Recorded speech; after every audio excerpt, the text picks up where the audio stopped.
Welcome to A Cup of Grace. We're coming to you today from the Home of Grace once again. And we have David Caminiti, one of our counselors here at the Home of Grace, joining us today.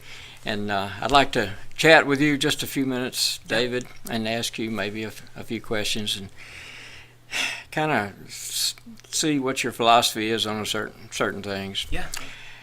Now, typically in our videos, as we are thinking about what we're doing here, there's someone back home quite often who is a family member with their family member here in the program. Yeah.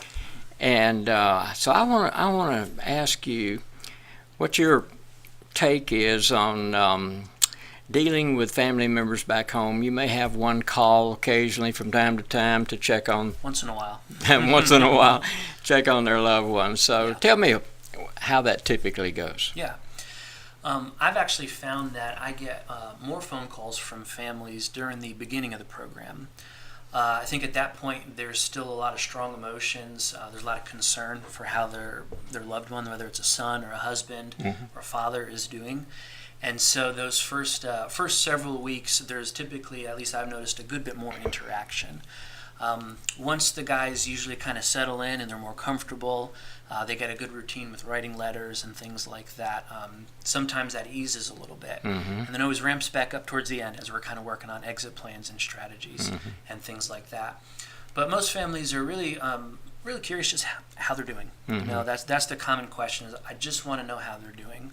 And I can understand that. I mean, they're home, and for some of them, they haven't been apart. For some, they've been apart for the wrong reasons, and now they're trying to stay connected. And so I just usually do my best to try to communicate that. I oftentimes will try to give them a chance to speak for themselves and just give them a phone call home and let them kind of check in. But sometimes they want to hear from me as the counselor, just kind of what my assessment is and things like that. And so do my best to kind of share with them just where we're at and how things are progressing. So. Now, our clients, our residents, get a regular phone call. How frequent is that? The typical process is during phase 1, which is the first 6 weeks in the program, they do not have a set phone call. Starting week 7 through 12, they'll get a phone call once a week, one evening a week. It's a set time so they can coordinate with their families. And that's for an hour and a half? They can stay on the phone an hour and a half? No, they try to, but no, we give about a 15-minute phone call, which isn't that long, but sometimes we have 100 men on campus, and we're trying to give everybody a chance to use the phone as we go through the process during the week. And so during the phase 2, they get that opportunity. And outside of that, as counselors, we just facilitate on an as-needed basis, as family call or clients need to call home. Typically, if they have children, we'll kind of want to work with them for sure to make sure they can, tell their kids they love them and check in regularly and stuff. One of the challenges, though, is not letting that be too frequent. And that can sound a little harsh. I'm sure sometimes families, I'm used to talking all the time. But one of the hopes in that is it gives guys an opportunity to focus during their time here in the program and the work we're doing. Gives them a chance to learn patience. In our culture today, we're used to that instant gratification. I can pick up the phone and call or text or check Facebook and do something. Hourly even. Exactly, moment by moment. Yeah. And so it gives them a chance to learn to slow down a little bit. I've actually heard a lot of guys say that after the first several weeks, they've come to appreciate writing letters. Not everybody, but a good bit of guys will say they've kind of learned to appreciate just that process of writing something out engages you in a different way with your family. It's almost a lost art, isn't it, writing letters nowadays? I know, it really is. So that's kind of how that process goes in terms of them communicating with home and things like that. Yeah. One of the things that I've discovered in my time here at the Home of Grace is that that phone call can be the very best part of a person's week, and it can also be a nightmare if it doesn't end well. What advice would you give to your clients when it comes to that phone call? That's a great question. And actually, as I was talking a moment ago, I was thinking about that, so I'm glad you brought it back up. That's also a reason why we want to help them focus here, is because sometimes they're so overly worried about things at home when there's really not a reason to be. Family has everything under control, that it can be more of a distraction. So I'll typically, when guys come to me, I'll ask what they need to call about, kind of what's going on.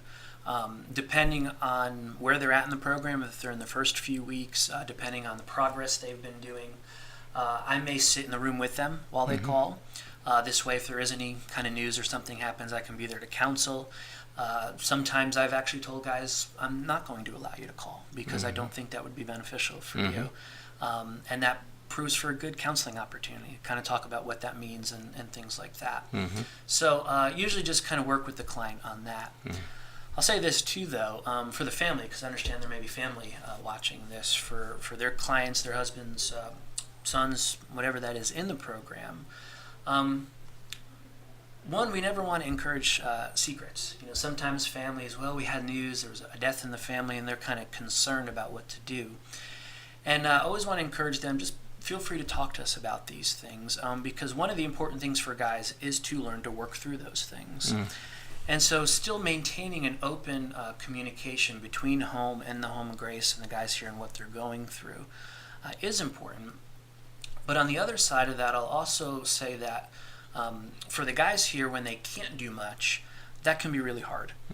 And so sometimes when the family is simply venting about their frustrations and things at home, and they have a 15-minute calls and they say, oh, okay, we're done, and they have to hang up, the guys are kind of just left here with nothing. And they can't call back in an hour and check or anything. And it's like they have no more control. They're out of control. They can't do anything proactive about the situation. There's not much they can do. And so we counsel about patience and prayer and trusting God and things like that. But it can be a difficult thing for guys. And so, again, we never want to encourage families to withhold information, but just, being aware of how that may affect them and sensitive to, if you have a 5-minute phone call, choosing to talk about some things in there that might be encouraging and whatnot. But that's part of what we do, is working through all that. Yeah, and all the more reason for writing letters.